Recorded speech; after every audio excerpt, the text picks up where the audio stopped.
Hello and welcome to smart learning. Indian পলিটির M লক্ষ্মীকান্তের chapter 7 অর্থাৎ ফান্ডামেন্টাল রাইটস বা মৌলিক অধিকার বলা যেতে পারে ইন্ডিয়ান পলিটির সবথেকে গুরুত্বপূর্ণ অধ্যায়। যে কোনো কম্পিটিটিভ পরীক্ষাতে এই অধ্যায় থেকে কিন্তু প্রশ্ন আশা করাই যায়।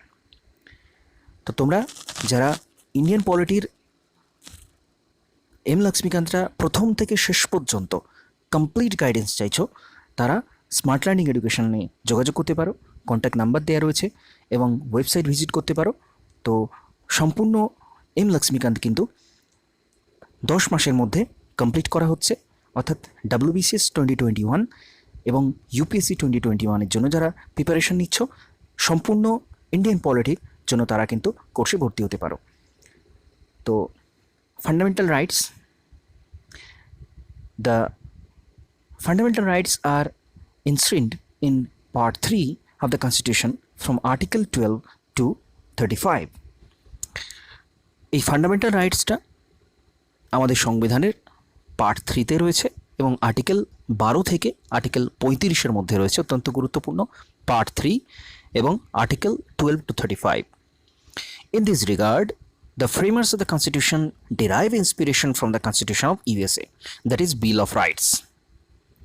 অর্থাৎ এক্ষেত্রে আমেরিকার সংবিধান থেকে উদ্বুদ্ধ হয়ে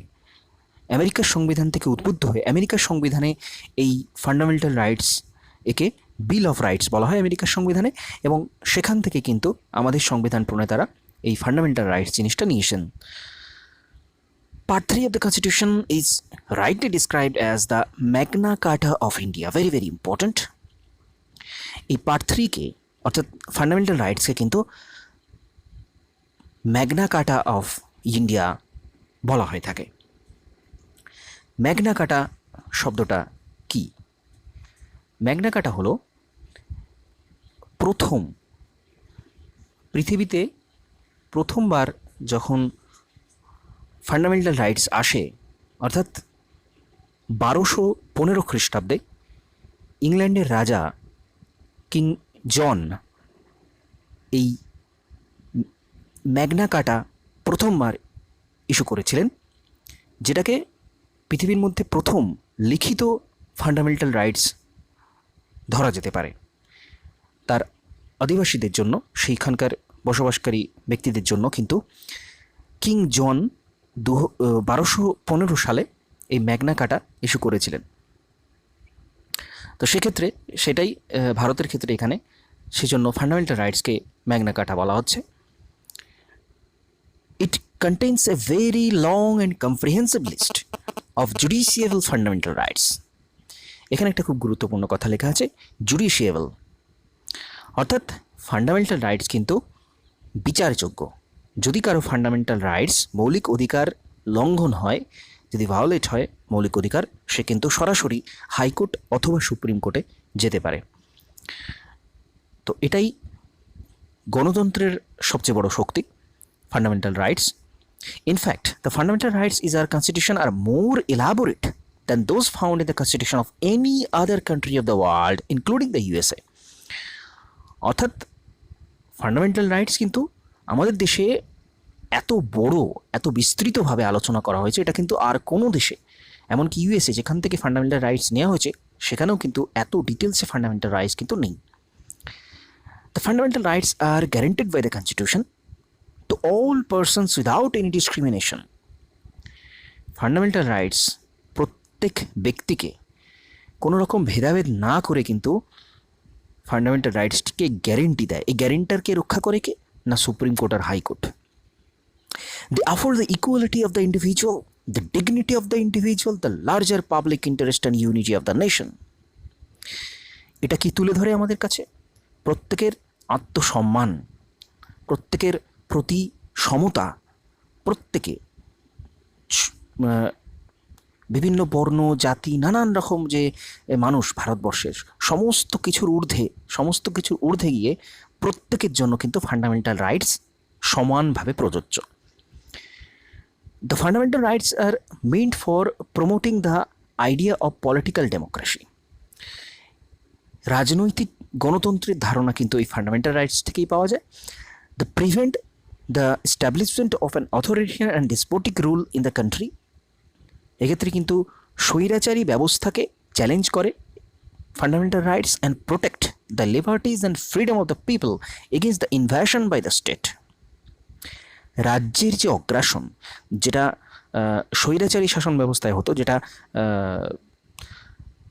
রাজার শাসনকালে যেরকম অনেক সময়তেই হতো যে রাষ্ট্র কিন্তু অনেক বেশি শোষণ করতো মানুষকে, সেই জিনিসটা কিন্তু এখানে যাতে না হয় তার প্রোটেক্টর হচ্ছে কিন্তু fundamental rights. They operate as limitations of the tyranny of the executive and arbitrary laws of the legislature. অত্যাচারী হাত থেকে কিন্তু এটা রক্ষা করে। In short, they aim at established a government of laws and not of men. Very very important point. এরা কি প্রতিষ্ঠিত করে? গভর্নমেন্ট অফ লজ, অর্থাৎ আইন, আইনের সরকার, মানুষের সরকার নয়। অর্থাৎ মানুষ কিন্তু অত্যাচারী হতে পারে, যদি সরকারে যে সমস্ত মানুষরা রয়েছে তারা অত্যাচারী হতে পারে, কিন্তু যখনই আইন চলে আসবে, তার মধ্যে গভর্নমেন্ট অফ লজ চলে আসবে, তখন কিন্তু সরকারকে সেই সমস্ত অধিকার মানুষকে দিতে বাধ্য হয়। সেজন্য এটাকে বলা হচ্ছে the government of laws and not of men. The fundamental rights are named so because they are guaranteed and protected by the constitution. সংবিধান থেকে ইহা গ্যারেন্টি দেওয়া হয় এবং প্রোটেক্ট করা হয় মানুষকে। They are fundamental also in the sense that they are most essential for the all round development of the individual. প্রত্যেকের সার্বিক বিকাশে সাহায্য করে। কীভাবে? Material, intellectual, moral and spiritual. তো এই সমস্ত ব্যক্তিগত দিক থেকে বিভিন্ন রকম বিকাশের জন্য, সমস্ত রকমের যে বিকাশ, সেই বিকাশের জন্য কিন্তু এই ফান্ডামেন্টাল রাইটস, মৌলিক অধিকারগুলো আবশ্যিক, প্রয়োজনীয়। এতে করে কি হয়? বাইরের কোনো প্রভাব কিন্তু কোনো ব্যক্তির ওপর আলাদাভাবে চাপিয়ে দেওয়া যায় না, যাতে সে স্বতঃস্ফূর্তভাবে স্বাধীনভাবে তার বিকাশ হতে পারে, সেটা কিন্তু ফান্ডামেন্টাল রাইটস দ্বারাই সম্ভব। এই জন্যই কিন্তু ফান্ডামেন্টাল রাইটসটা এত বেশি গুরুত্বপূর্ণ। Originally the constitution provided for 7 fundamental rights. সংবিধান যখন প্রণয়ন করা হয়েছিল, প্রথমে 7টা ফান্ডামেন্টাল রাইটস কিন্তু রাখা হয়েছিল সংবিধানে, পরে একটাকে কমিয়ে দেওয়া হয়। তো এখানে ডিটেলসে বলা আছে রাইট টু ইকুয়ালিটি, সাম্যের অধিকার, আর্টিকেল 14 to 18, 14 থেকে 18 পর্যন্ত। রাইট টু ফ্রিডম, স্বাধীনতার অধিকার, 19 থেকে 22। রাইট এগেনস্ট এক্সপ্লয়টেশন, শোষণের হাত থেকে বাঁচার অধিকার, article 23-24। Right to freedom of religion, ধর্মাচরণের স্বাধীনতার অধিকার, article 25 to 28। Culture and educational rights, সাংস্কৃতিক এবং শিক্ষাগত অধিকার, 29 to 30। রাইট টু প্রপার্টি, সম্পত্তির অধিকার, article 31। Right two constitutional remedies, article 32। সংবিধান সংশোধনের অধিকার, আর্টিকেল 32 অনুযায়ী। এবার এখানে এই যে রাইট টু প্রপার্টি, আর্টিকেল 31, এটাকে কিন্তু সরিয়ে দেওয়া হয় 44তম সংবিধান সংশোধনী 1978-এ। 44তম সংবিধান সংশোধনী 1978-এ রাইট টু প্রপার্টিকে ফান্ডামেন্টাল রাইটস থেকে সরিয়ে দেওয়া হয়, যদিও এটা কিন্তু অধিকার থেকে সরানো হয়নি, ফান্ডামেন্টাল মৌলিক অধিকার থেকে সরানো হয়। It's made a however the rights to property was deleted from the list of fundamental rights by the 44th Amendment Act 1978. It is made a legal right under Article 300A in Part 12 of the Constitution. এটাকে legal right, আইনগত অধিকার হিসেবে কিন্তু রাখা হয়েছে। Article 300A-তে এটাকে সরিয়ে দেওয়া হয়েছে এবং সেটা রয়েছে পার্ট 12-এ। Very very important information. So at present there are only 6 fundamental right. সুতরাং বর্তমানে রয়েছে 6টা মৌলিক অধিকার।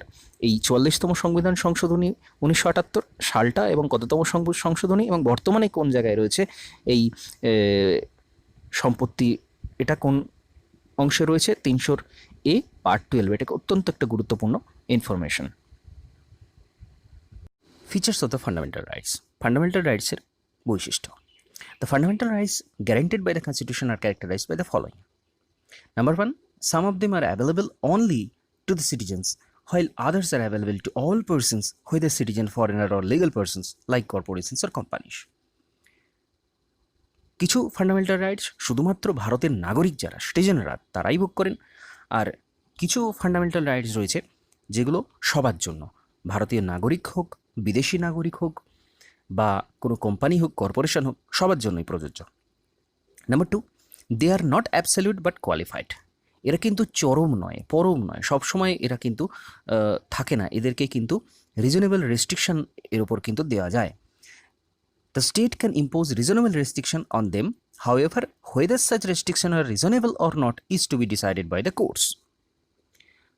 অর্থাৎ এক্ষেত্রে স্টেট বা রাষ্ট্র কিন্তু এর ওপর নির্দিষ্ট কারণ দেখিয়ে ওই সমস্ত ফান্ডামেন্টাল রাইটসগুলো বন্ধ রাখতে পারে। Very very important point. কোনো রাষ্ট্র যদি মনে করে তার ফান্ডামেন্টাল রাইটস কিন্তু ছিনিয়ে নিতে পারে, কিন্তু তার নির্দিষ্ট কারণ থাকতে হবে, এবং এই কারণটা সঠিক কিনা সেটা কিন্তু কোর্ট নির্ধারণ করে। অর্থাৎ এখানে কিন্তু রাষ্ট্র সর্বেসর্বা নয়, তারপরেও কিন্তু কোর্ট নির্ধারণ করে যে সে সঠিক কিনা। এখানে একটা উদাহরণ দিয়ে বোঝা যেতে পারে, যেমন ধরা যাক আর্টিকেল 19 এর একটা খুব গুরুত্বপূর্ণ বাক স্বাধীনতা, অর্থাৎ কথা বলার স্বাধীনতা। এক্ষেত্রে কোনো রাষ্ট্র কথা বলার স্বাধীনতা কোনো কারণে বন্ধ করতে পারে, কিন্তু সেই কারণটা, সেই নির্দিষ্ট কারণটা সঠিক কিনা সেটা কিন্তু কোর্ট নির্ধারণ করে যে সরকার ওটা ঠিক করেছে কি ঠিক করেন। Thus, they strike a balance between the rights of the individual and those of the society as a whole, between individual liberty and social control.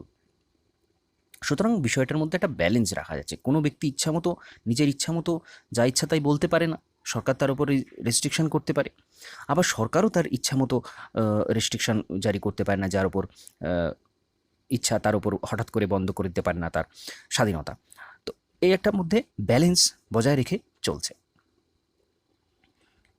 Number 3, most of them R available against the arbitrary action of the state. এদের মধ্যে বেশিরভাগই যে fundamental রাইটসগুলো রয়েছে সেগুলো বেশিরভাগই রাজ্যের যে স্বৈরাচারী ব্যবস্থা রাজ্যের, সেগুলোর ওপর কিন্তু সেগুলোর বিরুদ্ধে এই ফান্ডামেন্টাল রাইটসগুলো, অর্থাৎ রাষ্ট্র যা ইচ্ছা তাই করতে পারে না কোনো ব্যক্তিকে নিয়ে, সেটার জন্যই কিন্তু এই ফান্ডামেন্টাল রাইটস রয়েছে, with a few exceptions like those against the state action and against the action of private individual. When the rights that are available against the state action only are violated by the private individual, there are no constitutional remedies but only ordinary legal remedies. এখানে বুঝতে হবে যে state যখন এই সমস্ত fundamental রাইটসগুলো violet করছে, সেক্ষেত্রে কিন্তু সংবিধানে বলা আছে যে কোনো ব্যক্তি কিন্তু সেই সুপ্রিম কোর্ট এবং হাইকোর্টের কাছে যেতে পারে। কিন্তু কোনো প্রাইভেট ইন্ডিভিজুয়াল যখন এটা করছে, সেক্ষেত্রে কিন্তু ওই ব্যক্তি কি করবে সেটা সংবিধানে লেখা নেই, সংবিধান লিখিত নয়, কিন্তু আইনগতভাবে সে ব্যবস্থা নিতে পারে। অর্থাৎ ফান্ডামেন্টাল রাইটস যখন কোনো একটা রাষ্ট্র কোনো একটা ব্যক্তির ফান্ডামেন্টাল রাইটস ব্যাহত করছে, সেক্ষেত্রে সে কিন্তু সংবিধান স্বীকৃত এই ব্যবস্থাগুলো পাবে। কোনো ইন্ডিভিজুয়াল ব্যক্তি বা পার্সোনালিটি যখন এই ফান্ডামেন্টাল রাইটসগুলো ব্যাহত করছে তার, সেক্ষেত্রে সে কিন্তু লিগাল অ্যাকশান নেবে, কোনো কনস্টিটিউশনাল লিখিত অ্যাকশান কিন্তু সে নেবে না, এটা বলা রয়েছে। Number 4, some of them are negative in character. এর মধ্যেগুলো কিন্তু কিছু নেগেটিভ রয়েছে, সেগুলো কি? That is the place limitations on the authority of the state, while other are positive in nature, conferring certain privileges on the persons. অর্থাৎ এর মধ্যে কিছু যেগুলো স্টেটের কিছু লিমিটেশন আরোপ করে, অর্থাৎ রাষ্ট্রের উপর কিছু লিমিটেশন এনে দেয়। আবার কিছু রয়েছে যেগুলো কিছু লোকের মানে সুবিধার জন্য রয়েছে, কিছু যেগুলো লোকের সুবিধার জন্য সেগুলোকে পজিটিভ বলা হচ্ছে, মানুষের সুবিধার জন্য যেগুলো, আর যেটা স্টেটের উপর লিমিটেশন আরোপ করছে যে ফান্ডামেন্টাল রাইটস, সেগুলোকে বলা হচ্ছে negative. Number 5, they are জাস্টিসিয়েবল।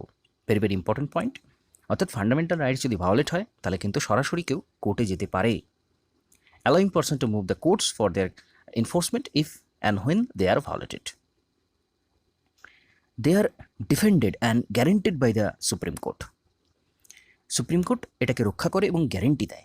Haynes the aggrieved person can directly go to the supreme court, not necessarily by way of appeal against the judgement of the high court. খুব important point.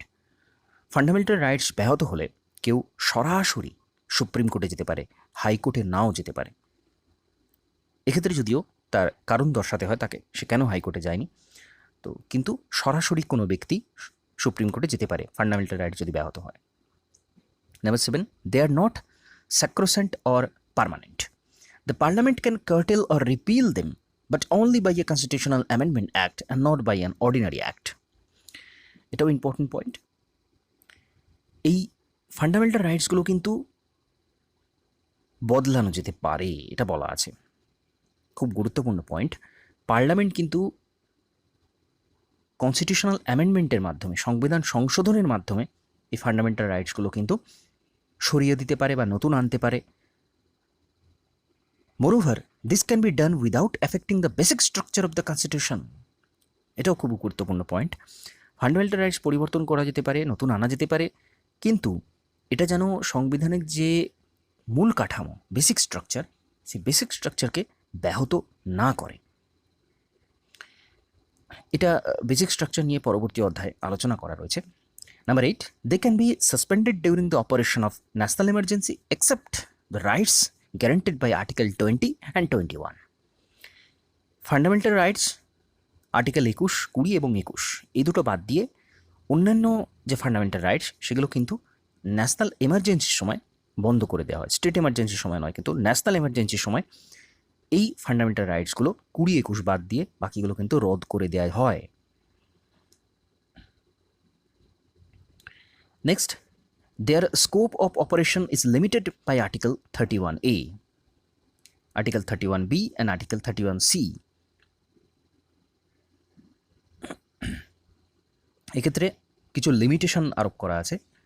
Article 31-এর B, 31-এর C এর ক্ষেত্রে কিছু কিছু directive প্রিন্সিপালের বজায় রাখার জন্য এই কাজগুলো করা হয়। ডিরেক্টিভ প্রিন্সিপাল পরের অধ্যায় রয়েছে, তো সেখানে এই বিষয়ে আরও ডিটেলসে আলোচনা হলো। 10, their application to the member of armed force, paramilitary force, police force, intelligence agencies and analogous service can be restricted or abrogated by the parliament. তো এই সমস্ত ফান্ডামেন্টাল রাইটস কিন্তু যারা খুব গুরুত্বপূর্ণ পদে কাজ করে, প্যারামিলিটারি, পুলিশ, ইন্টেলিজেন্স এজেন্সিতে, যেক্ষেত্রে গোপনীয়তা রক্ষার ব্যাপার রয়েছে, সেক্ষেত্রে কিন্তু এই ফান্ডামেন্টাল রাইটস তাদের উপর রেস্ট্রিকশন আরোপ করা হয় ফান্ডামেন্টাল রাইটসের ক্ষেত্রে আর্টিকেল 33 অনুযায়ী, কারণ সেটা দেশের সিকিউরিটির জন্য খুব গুরুত্বপূর্ণ। তাদের যদি বাক স্বাধীনতা দিয়ে দেওয়া হয় কোনো ইন্টেলিজেন্স এজেন্সির লোকদের, সেক্ষেত্রে দেশের সিকিউরিটি প্রবলেম হতে পারে। Number 11, their application can be restricted while martial law is in force in any area. Martial law কিছু না, মিলিটারি রুলকে মার্শাল ল বলা হয়। কোনো এলাকাতে যদি মিলিটারি রুল প্রযোজ্য হয়, সেক্ষেত্রে ফান্ডামেন্টাল রাইটস কিন্তু ব্যাহত হয়, তুলে নেওয়া হয়, রেস্ট্রিকশন দেওয়া হয় ফান্ডামেন্টাল রাইটসের ক্ষেত্রে। তো এটা এখানে একটা গুরুত্বপূর্ণ ইনফরমেশন আছে। Martial law means military rule imposed under abnormal circumstances to restore order, যেটা বলা হচ্ছে আর্টিকেল 34 অনুযায়ী। কোনো জায়গাতে যদি অ্যাবনর্মাল কিছু ঘটনা ঘটে থাকে, সেই সমস্ত জায়গাতে ওই সমস্ত কিছু সামলানোর জন্য কিন্তু মার্শাল ল রুলটা, মিলিটারি রুলটা ইম্পোজ করা হয়। এটা ন্যাশনাল এমার্জেন্সির ক্ষেত্রে কিন্তু আলাদা। ন্যাশনাল এমার্জেন্সি গোটা দেশে হয়, এক্ষেত্রে কিন্তু কোনো একটা পার্টিকুলার এরিয়াতে কিছু প্রবলেম হলে সেক্ষেত্রে মিলিটারি রুল সেখানে থাকতে পারে। Number 12, most of them are directly enforceable while a few of them can be enforced on the basis of a law made for giving effect to them. Such a law can be made only by the parliament and not by the state legislature so that uniformity throughout the country is maintained. এর মধ্যে কিছু কিছু সরাসরি কিন্তু enforceable, সরাসরি প্রকাশ হয়ে থাকে এর মধ্যে কিছু কিছু ফান্ডামেন্টাল রাইটস, যেক্ষেত্রে কিন্তু পার্লামেন্ট শুধুমাত্র এই সমস্ত ক্ষেত্রে আইন করতে পারে, কোনো স্টেট লেজিসলেচার কিন্তু আইন করতে পারে না। যাতে করে সারা দেশে একই আইন তৈরি হয়, তার জন্য শুধুমাত্র পার্লামেন্টের ওপরে এই ক্ষমতাটা দেয়া রয়েছে। এরপর একটা অত্যন্ত গুরুত্বপূর্ণ পয়েন্ট, সেটা হচ্ছে ডেফিনেশন অফ স্টেট। স্টেট কাকে বলা হবে? The term state has been used in different provisions concerning the fundamental rights, hence article 12 has defined the term for the purposes of part 3। Article 12 এ কিন্তু স্টেটের ডেফিনেশনটা দেওয়া আছে, এটাও খুব গুরুত্বপূর্ণ ইনফরমেশন। স্টেটের ডেফিনেশন কোথায় দেওয়া আছে? আর্টিকেল 12 এবং পার্ট 3-তে। According to it the state include the following. স্টেটের মধ্যে কে কে পড়ে? Government and parliament of India, that is executive and legislative organ of the union government.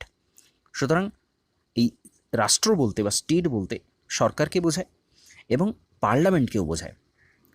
Number B, government and legislature of state, that is executive and legislative organ of state government. রাজ্য সরকারকে বোঝায়, আগেরটা কেন্দ্র সরকার এবং বিতে রাজ্য সরকারের বলা হচ্ছে রাজ্য সরকার এবং রাজ্য সরকারের যে লেজিসলেচার রয়েছে অর্থাৎ বিধান পরিষদ, বিধানসভা। Number C, all local authorities, that is municipality, panchayat, district board, improvement trust, etc. অর্থাৎ একদম গ্রাউন্ড লেভেলে যে সমস্ত সরকারি সংস্থাগুলো রয়েছে, মিউনিসিপ্যালিটি, পঞ্চায়েত, ডিস্ট্রিক্ট বোর্ড, এগুলো কিন্তু ওই স্টেটের ডেফিনেশনের মধ্যে আসে, অর্থাৎ রাষ্ট্রের মধ্যে পড়ে।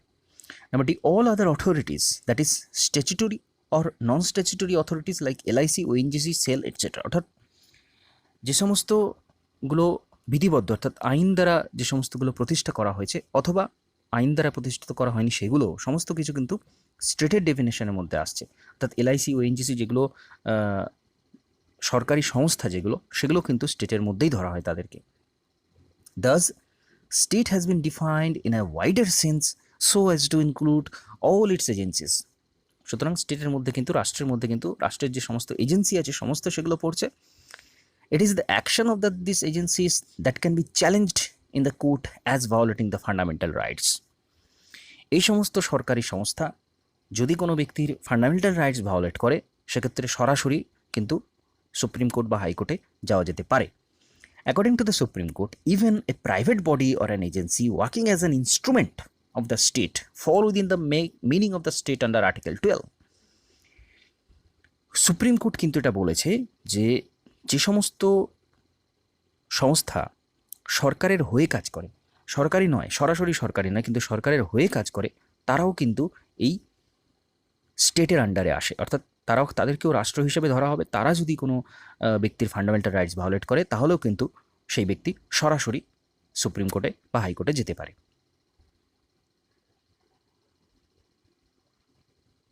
এরপর laws inconsistence with fundamental rights. Fundamental রাইটসের মধ্যে কী কী আইন পড়ছে? Article 13 declares that all laws that are inconsistent with or in derogation of any of the fundamental rights shall be void.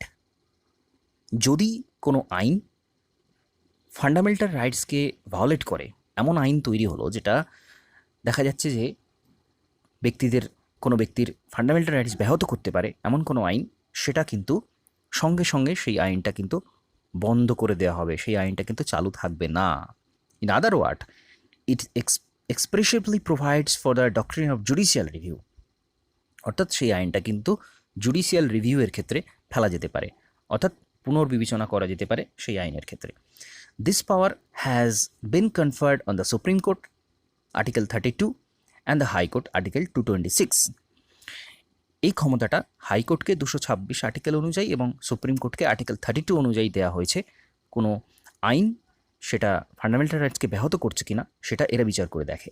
That can declare a law unconstitutional and void on the ground of conviction of any of the fundamental rights, contravention of any of the fundamental rights.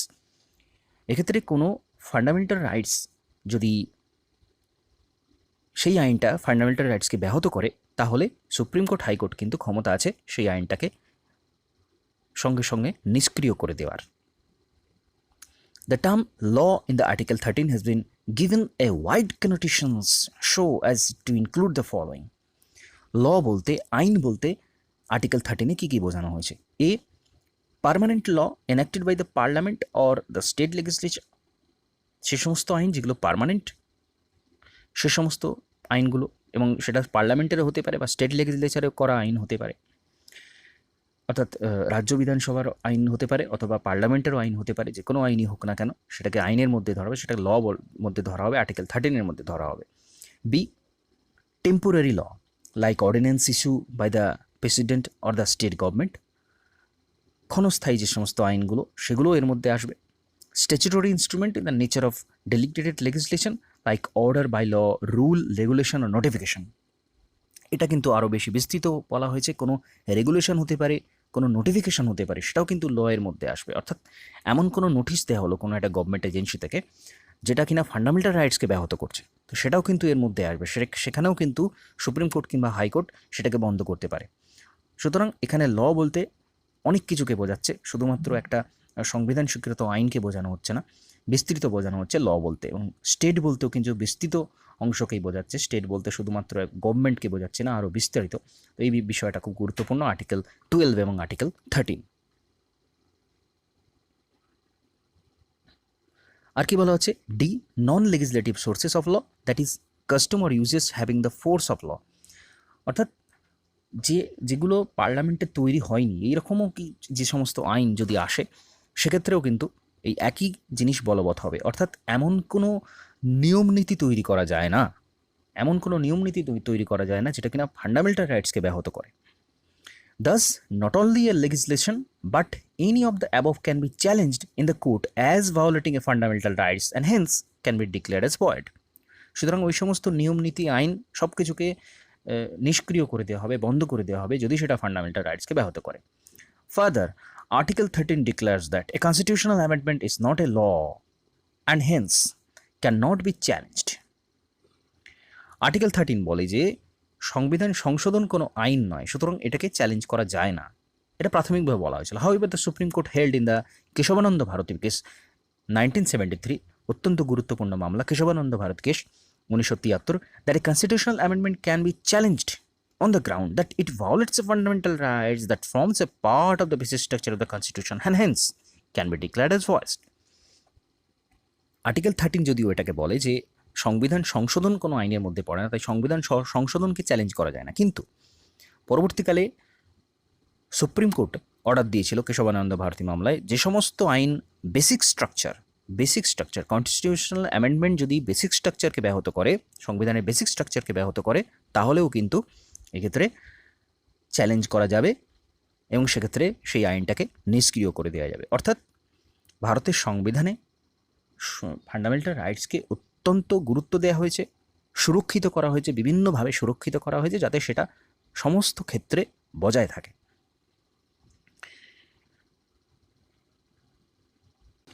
এরপর বিভিন্ন যে fundamental রাইটসগুলো রয়েছে, অত্যন্ত গুরুত্বপূর্ণ কোন আর্টিকেলে কী ধরনের সুবিধা দেওয়া হয়েছে, ফান্ডামেন্টাল রাইটস কোনটা, সেটা খুব ভালো করে দেখে নিতে হবে আমাদের। প্রথম হচ্ছে রাইট টু ইকুয়ালিটি, সাম্যের অধিকার, সমতার অধিকার। আর্টিকেল 14 থেকে 18-এর মধ্যে বলা হয়েছে সাম্যের অধিকার। Article 14 to 18 very very important. কী কী রয়েছে? A, equality before law and equal protection of law. এইখানে যে কটা আর্টিকেল রয়েছে প্রত্যেকটা একেবারে পেনস্থ থাকতে হবে। যে কোনো পরীক্ষাতে, যে কোনো কম্পিটিটিভ এক্সামে এখান থেকে কিন্তু টার্গেট করা হয় প্রশ্ন নিয়ে। আর প্রত্যেকটা ফান্ডামেন্টাল রাইটস ইম্পর্টেন্ট, প্রত্যেকটা fundamental rights line by line আমাদের বারবার পড়ে মনে রাখতে হবে। তো equality before law and equal protection of law, article 14 বলছে এই কথাটা। আর্টিকেল 15 কি বলছে? Prohibition of discrimination on ground of religion, race, caste, sex or birth of place. অর্থাৎ কোনো রকম ডিসক্রিমিনেশন করা যাবে না, কোনো রকম ভেদাভেদ করা যাবে না, ধর্মের ভিত্তিতে, জাতির ভিত্তিতে, উপজাতির ভিত্তিতে এবং লিঙ্গের ভিত্তিতে, জন্মস্থানের ভিত্তিতে কোনো রকম ভেদাভেদ করা যাবে না। C, equality of opportunity in matters of public employment. Article 16-এ বলা আছে যে সরকারি নিয়োগের ক্ষেত্রে সমানাধিকার, যদিও সংরক্ষণের ব্যাপারটা এখানে উল্লেখ করা রয়েছে, এখানে অত বেশি ডিটেলসে নেই। আর্টিকেল 16-এর মধ্যে আবার অনেকগুলো পার্ট রয়েছে, প্রত্যেকটা আর্টিকেলের ক্ষেত্রে ABCD এরকম অনেক পার্ট রয়েছে। তো মূল অংশটা কিন্তু এটাই যে সমান অধিকার দিতে হবে সরকারি নিয়োগের ক্ষেত্রে, সেটা আর্টিকেল 16-এ বলা আছে। Next, abolition of untouchability and prohibition of its practice, article 17। Article 17-এ কি বলা হচ্ছে? অস্পৃশ্যতাকে বন্ধ করতে হবে। আর্টিকেল 17 অস্পৃশ্যতাকে বন্ধ করতে হবে। Next, abolition of title except military and academic, বিভিন্ন রকম খেতাব, বিভিন্ন রকম উপাধি, এগুলোকে ত্যাগ করতে হবে শিক্ষাগত ক্ষেত্রে এবং মিলিটারি ক্ষেত্রে ছাড়া। অনেক ব্যক্তি তার নামের আগে বিভিন্ন রকম টাইটেল ইউজ করে, এক্ষেত্রে শিক্ষাগত এবং মিলিটারিতে ছাড় দেওয়া রয়েছে। এরা কিন্তু নিজের আগে, যেমন ডক্টর দেওয়া হয়, বা মিলিটারি ক্ষেত্রে মার্শাল বা নানা রকম লেফটেন্যান্ট জেনারেল, এই যে খেতাবগুলো, এই যে উপাধিগুলো, এগুলো কিন্তু রাখতে পারে। মিলিটারি এবং এডুকেশনের ক্ষেত্রে রাখতে পারে, বাকি সমস্ত খেতাব কিন্তু বর্জন করতে হবে। অর্থাৎ কেন করতে হয় এটা? কারণ কোনো ব্যক্তিকে কিন্তু রাষ্ট্রের চোখে সমস্ত ব্যক্তি সমান, কোনো ব্যক্তি অধিকতর উঁচু, কোনো ব্যক্তি নিচু, এরকম কিন্তু নয়। রাষ্ট্রের চোখে সবাই সমান, এটার জন্যই কিন্তু আর্টিকেল 18-এ বলা হয়েছে এটা। এবং রাইট টু ইকুয়ালিটি, অর্থাৎ সাম্যের অধিকার, অর্থাৎ সবাই সমান রকম অধিকার পাবে সমস্ত ক্ষেত্রে, সেটাই কিন্তু এই আর্টিকেল 14 to 18 বলছে। নেক্সট, রাইট টু ফ্রিডম, স্বাধীনতার অধিকার, আর্টিকেল 19 to 22। আর্টিকেল 19 থেকে আর্টিকেল 22-এর মধ্যে স্বাধীনতার অধিকারের কথা বলা হয়েছে। কী কী স্বাধীনতা আমরা ভোগ করে থাকি, খুব গুরুত্বপূর্ণ। Number A, protection of 6 rights regarding freedom of speech and expression, assembly, association, movement and residence and profession. Article 19-এ এই 6টা রাইটস দেওয়া হয়েছে, অধিকার দেওয়া হয়েছে, স্বাধীনতা দেওয়া হয়েছে। নাম্বার 1, স্পিচ, বাক স্বাধীনতা এবং ভাব প্রকাশের স্বাধীনতা, দুটোই কিন্তু খুব গুরুত্বপূর্ণ, বাক স্বাধীনতা এবং ভাব প্রকাশের স্বাধীনতা। নাম্বার 2, অ্যাসেম্বলি, অ্যাসোসিয়েশন, মুভমেন্ট, অর্থাৎ সভা, সমিতি এবং এক জায়গা থেকে অন্য জায়গায় স্থান পরিবর্তন করা। রেসিডেন্স অ্যান্ড প্রফেশন, বসবাস করা এবং জীবিকা গ্রহণ করা। এই সবকটা স্বাধীনতা কিন্তু দেওয়া হয়েছে আর্টিকেল 19-এ। ভেরি ভেরি ইম্পর্টেন্ট, 6টা স্বাধীনতার কথা বলা হয়েছে আর্টিকেল 19-এ। 20, protection in respect of conviction for offences. এক্ষেত্রে আটকের ক্ষেত্রে কিছু রেস্ট্রিকশন দেওয়া হয়েছে। নিবর্তনমূলক আটক, অর্থাৎ যে ক্ষেত্রে ইচ্ছাকৃতভাবে কোনো ব্যক্তিকে আটক করে রাখা হয়, সেক্ষেত্রে কিন্তু স্বাধীনতা দেওয়া হয়েছে, কোনো ব্যক্তিকে ইচ্ছাকৃতভাবে আটক রাখা যায় না। Next, article 21, protection of life and personal liberty. এটা কিন্তু অত্যন্ত গুরুত্বপূর্ণ একটা আর্টিকেল। আর্টিকেল 20 এবং আর্টিকেল 21 এই দুটোকে বলা হয়েছিল যে ন্যাশনাল এমার্জেন্সির সময়তেও কিন্তু এই দুটো বন্ধ করা যায় না, অর্থাৎ কোনো ব্যক্তিকে ইচ্ছাকৃতভাবে আটক রাখা যায় না। আর আর্টিকেল 21 অনুযায়ী হচ্ছে জীবনের অধিকার সবচেয়ে গুরুত্বপূর্ণ, এবং নিজস্বতা রক্ষা, পার্সোনাল লিবার্টি রক্ষা, পার্সোনাল যে স্বাধীনতা সেটা রক্ষা এবং জীবনের রক্ষা, এই দুটো কিন্তু অত্যন্ত গুরুত্বপূর্ণ। Article 21 very very important. আর আরেকটা জিনিস মনে রাখতে হবে, যেটা আর্টিকেল 21 এতেই আছে, রাইট টু এলিমেন্টারি এডুকেশন, প্রাথমিক যে শিক্ষা, সেই শিক্ষার অধিকার। Article 21 a very very very very important. E, protection against arrest and detention in certain cases, article 22। এক্ষেত্রে আর্টিকেল 22-তে বলা হচ্ছে যে ডিটেনশন এবং অ্যারেস্ট এই দুটোর প্রোটেকশন দেওয়া হচ্ছে, অর্থাৎ কোনো ব্যক্তিকে অ্যারেস্ট করা এবং তাকে সশরীরে হাজির করা কোর্টের ক্ষেত্রে, এটার ক্ষেত্রে কিন্তু আর্টিকেল 22-তে সুবিধা দেওয়া হয়। অর্থাৎ কোনো ব্যক্তিকে বলা হয় এক্ষেত্রে যে 24 ঘন্টার মধ্যে কিন্তু তাকে কোনো কোর্টে হাজির করতে হবে অথবা ডিস্ট্রিক্ট ম্যাজিস্ট্রেটের কাছে হাজির করতে হবে। স্বাভাবিকভাবে তাকে কিন্তু এর দীর্ঘ সময় রাখা যায় না, এটা বলা রয়েছে আর্টিকেল 22-তে। Next, right against exploitation, article 23 to 24, অর্থাৎ শোষণের বিরুদ্ধে অধিকার, কোনো ব্যক্তিকে শোষণ করা যায় না। Number 23, prohibition of traffic in human being and force labour, অর্থাৎ মানব পাচার বন্ধ করা এবং জোর করে কাজ করানো, ফোর্স লেবার। আর্টিকেল 23 কিন্তু এটা প্রোটেকশন দিয়ে থাকে, very very important. Next, article 24, prohibition of employment of children in factories etcetera, অর্থাৎ শিশুদের কিন্তু ফ্যাক্টরিতে বিভিন্ন কাজে এমপ্লয় করা যাবে না। শিশু বলতে 14 বছরের নিচের শিশুদের বোঝায়, বয়সীদের বোঝায়।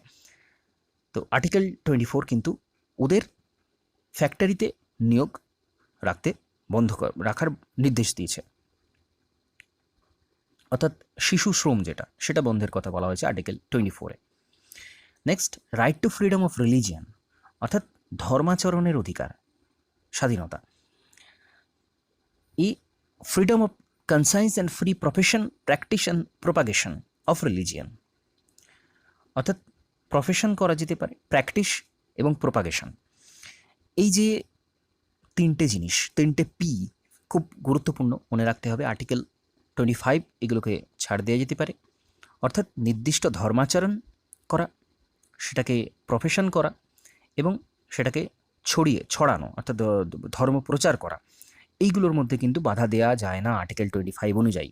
যে কোনো ব্যক্তি এটা কিন্তু স্বাধীনভাবেই করতে পারে। B, freedom to manage religious affair, বিভিন্ন ধর্মাচরণ করা, অর্থাৎ বিভিন্ন ধর্মিক আচার অনুষ্ঠান, নানা রকম যে ধর্মীয় বিষয়গুলো রয়েছে সেইগুলো পালন করার ক্ষেত্রে কোনো রকম রেস্ট্রিকশন করা হবে না। C, freedom of payment of taxes for promotion of any religion, এটাও খুব গুরুত্বপূর্ণ। আর্টিকেল 27 বলা রয়েছে যে বিভিন্ন ধর্মের ক্ষেত্রে ট্যাক্স পেমেন্টের ক্ষেত্রে কিন্তু ছাড় দেওয়া হয়। তো এটা আর্টিকেল 27 বলা রয়েছে যে আলাদা করে কিন্তু কোনো ট্যাক্স বসানো যাবে না বিভিন্ন ধর্মীয় ক্ষেত্রে, স্বাধীনভাবে সেটা করা যেতে পারে। Next, D, freedom of attending religious instruction or worship in certain educational institution, এক্ষেত্রে স্বাধীনতা দেওয়া হয় যে কোনো নির্দিষ্ট যে এডুকেশনাল যে ইনস্টিটিউশনগুলো রয়েছে সেক্ষেত্রে ধর্মীয় যে ইনস্ট্রাকশন, ধর্মীয় যে নির্দেশগুলো সেগুলোকে পালন করা এবং কোনো ওয়ার্শিপ করা, কোনো নির্দিষ্ট ধর্মাচরণ করা বা ওয়ার্শিপ করা, এগুলোকে কিন্তু ছাড় দেওয়া রয়েছে। এডুকেশনাল ইনস্টিটিউশন কিন্তু নির্দিষ্ট করা যেতে পারে আর্টিকেল 28 অনুযায়ী। নির্দিষ্ট ধর্মীয় ইনস্টিটিউশনগুলো কিন্তু থাকে এবং সেখানে এই সমস্ত ঘটনাগুলো কিন্তু করা হয়, রিলিজিয়াস ইনস্ট্রাকশন, ওয়ার্শিপ এগুলোকে করা হয়, অর্থাৎ পূজা করা, এই জিনিসগুলো আর্টিকেল 20 অনুযায়ী কিন্তু করার স্বাধীনতা রয়েছে। Next, cultural and educational rights, শিক্ষাগত এবং সাংস্কৃতিক অধিকার, আর্টিকেল 29, 20, 30। তো protection of language, script and culture of মাইনরিটিদের ভাষা, স্ক্রিপ্ট এবং সংস্কৃতি এগুলোকে কিন্তু রক্ষা করা, এটা আর্টিকেল 29 বলা হয়েছে। আর্টিকেল 30 বলা হয়েছে right to minorities to establish and administer educational institution, very very important. Article 30 অনুযায়ী কোনো নির্দিষ্ট ধর্ম থেকে তাদের নির্দিষ্ট কিন্তু ইনস্টিটিউশন স্থাপন করা যেতে পারে। এডুকেশনাল ইনস্টিটিউশন, শিক্ষাগত যে সমস্ত ইনস্টিটিউশনগুলো রয়েছে এটা কিন্তু বিভিন্ন ধর্ম থেকে তারা চাইলে সেটা করতে পারে। Next, right two constitutional remedies, article 32, এটা খুব অত্যন্ত গুরুত্বপূর্ণ। Right two move the supreme court for the enforcement of fundamental rights including the Ritz of, অর্থাৎ কোনো ব্যক্তি ফান্ডামেন্টাল রাইটস যদি ভায়োলেট হয় সেক্ষেত্রে সে কিন্তু সুপ্রিম কোর্টে সরাসরি যেতে পারে। কেন, কী কী রিটস ইস্যু করতে পারে সুপ্রিম কোর্ট, এক্ষেত্রে কী কী অধ্যাদেশ জারি করতে পারে এইসব ফান্ডামেন্টাল রাইটসগুলোকে চালু করার জন্য? Habeas corpus, mandamus, prohibition, certiorari, quo warranto, article 32 অনুযায়ী কিন্তু এগুলো ল্যাটিন শব্দ সমস্ত। তো এটা নিয়ে কিন্তু একটা আলাদা ভিডিও রয়েছে, ভিডিওর লিঙ্কটা আমি ডেসক্রিপশানে দিয়ে রাখছি, খুব সুন্দর করে খুব সহজে এগুলো বোঝানো হয়েছে, 5টা রিটস কী কী এবং সেগুলো ডিটেলসে বলা রয়েছে। তো সেটা কিন্তু আর্টিকেল 32তে বলা রয়েছে যে সুপ্রিম কোর্ট এগুলো ইস্যু করতে পারে এবং হাইকোর্টও পারে। সুপ্রিম কোর্ট আর্টিকেল 32 অনুযায়ী এবং হাইকোর্ট আর্টিকেল 226 অনুযায়ী কিন্তু এই রিটসগুলো ইস্যু করে থাকে এবং এটা রয়েছে আর্টিকেল 32তে, যেটা বি.আর. আম্বেদকর যেটাকে heart and soul of the constitution বলেছিলেন। খুব গুরুত্বপূর্ণ একটা ইনফরমেশন, আর্টিকেল 32কে heart and soul of the constitution বলা হয়, এটা বি.আর. আম্বেদকর বলেছিলেন। তো এই ছিল ফান্ডামেন্টাল বিভিন্ন রাইটসগুলো খুব সংক্ষেপে, এরপরে ডিটেলসে রয়েছে বিভিন্ন অধ্যায়ের মধ্যে। এরপরে একটা গুরুত্বপূর্ণ অংশ রয়েছে ফান্ডামেন্টাল রাইটস, যেগুলো আমাদের ভারতের নাগরিকরা ভোগ করে থাকে এবং যেগুলো নাগরিক এবং বাইরের ফরেনাররাও ভোগ করে থাকে। সেগুলো কি কি? যেগুলো শুধুমাত্র নাগরিকরা ভোগ করতে পারে, আর্টিকেল 15, অর্থাৎ সাম্যের অধিকার, প্রত্যেককে সমান চোখে দেখতে হবে, ডিসক্রিমিনেশন করা চলবে না, ভেদাভেদ করা চলবে না কারোর ভিত্তিতে, এই রিলিজিয়ান, রেস, কাস্ট, সেক্সের ভিত্তিতে। আর্টিকেল 16, সরকারি নিয়োগের ক্ষেত্রে সমান অধিকার, এটাও কিন্তু শুধুমাত্র দেশীয় নাগরিকরাই ভোগ করে থাকেন, বিদেশিরা এটা ভোগ করতে পারেন না। বিদেশ থেকে কেউ এসে এখানে চাকরির ক্ষেত্রে সমান অধিকার দাবি করতে পারেন না। আর্টিকেল 19 অর্থাৎ এই যে 6টা অধিকার, বিশেষ যে 6টা অধিকার আর্টিকেল 19 অনুযায়ী, সেটাও শুধুমাত্র ভারতীয়দের ক্ষেত্রে আছে। এটার কারণ বিদেশিদের নেই। কারণ হচ্ছে বিদেশিদের বাকস্বাধীনতা এই সমস্ত কিছু দেওয়া হয় না, কারণ তারা এসে বিভিন্ন কিছু প্রোপাগান্ডা ছড়াতে পারে, নানা রকম সমস্যা করতে পারে, তো সেক্ষেত্রে তাদের স্বাধীনতা দেওয়া হয় না। এবং অ্যাসেম্বলি অ্যাসোসিয়েশন এই সমস্ত ক্ষেত্রেও তাদের স্বাধীনতা দেওয়া হয় না, বা ফ্রিলি মুভ করতে পারে না বিভিন্ন একটা জায়গা থেকে অন্য জায়গার মধ্যে, রেসিডেন্স ফ্রি থাকতে পারে না। তো এই কারণে আর্টিকেল 19টা শুধুমাত্র ভারতীয়দের ক্ষেত্রে প্রযোজ্য। Article 29 protection of language, script and cultural minorities, এটাও কিন্তু শুধুমাত্র এদেশের নাগরিকরাই পারেন, বিদেশিরা এসে এটা দাবি করতে পারেন না যে তাদেরও এটা করতে হবে। Next, right of minorities establish administration educational institution, এটাও কিন্তু বিদেশিদের করতে পারেন না, এদেশীয় মানুষরাই কিন্তু এটা করতে পারেন। নেক্সট, যে সমস্তগুলো সকলে ভোগ করে থাকেন, equality before law and equal protection of law, অর্থাৎ আইনের চোখে সমান অধিকার। আইনের চোখে সমান অধিকার এটা কিন্তু বিদেশিরাও ভোগ করে থাকেন, দেশীয়রাও ভোগ করে থাকেন। Protection of respect of conviction of offences, অর্থাৎ নিবর্তনমূলক এই যে আটক, এটা কিন্তু আর্টিকেল 20 অনুযায়ী সবাই ভোগ করে থাকেন। জীবনের অধিকার, এটাও সবাই ভোগ করে থাকেন। রাইট টু এলিমেন্টারি এডুকেশন, প্রাথমিক যে শিক্ষা অর্থাৎ 14 বছর পর্যন্ত যে শিক্ষা 21 এ, এটাও ভোগ করে থাকেন সকলে। অ্যারেস্ট ডিটেনশন, এটাও ভোগ করে থাকেন। Number 13, force labour, traffic of human being, এটা আর্টিকেল 24, 25, 26, 27, 28, অর্থাৎ আর্টিকেল 20 থেকে আর্টিকেল 28 পর্যন্ত একটানা প্রত্যেকটা, এবং আর্টিকেল 14, এটা কিন্তু বিদেশি এবং সকলে ভোগ করে থাকেন। এটা খুব গুরুত্বপূর্ণ একটা ইনফরমেশন, এগুলো মনে রাখতে হবে। মনে রাখার উপায় হচ্ছে আর্টিকেল 20 থেকে 28 পর্যন্ত সমস্ত আর্টিকেল বিদেশি এবং এদেশি সমস্ত মানুষের ক্ষেত্রে প্রযোজ্য, এবং তার সাথে আইনের চোখে সমান অধিকার অর্থাৎ আর্টিকেল 14, এটা কিন্তু সকলের ক্ষেত্রে প্রযোজ্য। আর বাকি যেগুলো রয়েছে সেগুলো শুধুমাত্র দেশীয় ব্যক্তিদের ক্ষেত্রে প্রযোজ্য, যে ক্ষেত্রে এটা আরেকটাভাবে মনে রাখা যেতে পারে যে যে সমস্ত বিষয়গুলো বিশেষ অধিকারের কথা বলা হচ্ছে সেগুলো কিন্তু শুধুমাত্র ভারতের ক্ষেত্রে, ভারতীয় নাগরিকদের ক্ষেত্রে প্রযোজ্য, যেগুলো ক্ষেত্রে বিশেষ অধিকারের কথা বলা হচ্ছে। আর যেগুলো সাধারণভাবে সামগ্রিকভাবে মানব জীবনের জন্য যেগুলো প্রয়োজন, মানুষের স্বাভাবিকভাবে বেঁচে থাকার জন্য যেগুলো প্রয়োজন, সেইগুলো কিন্তু সবাই ভোগ করতে পারে।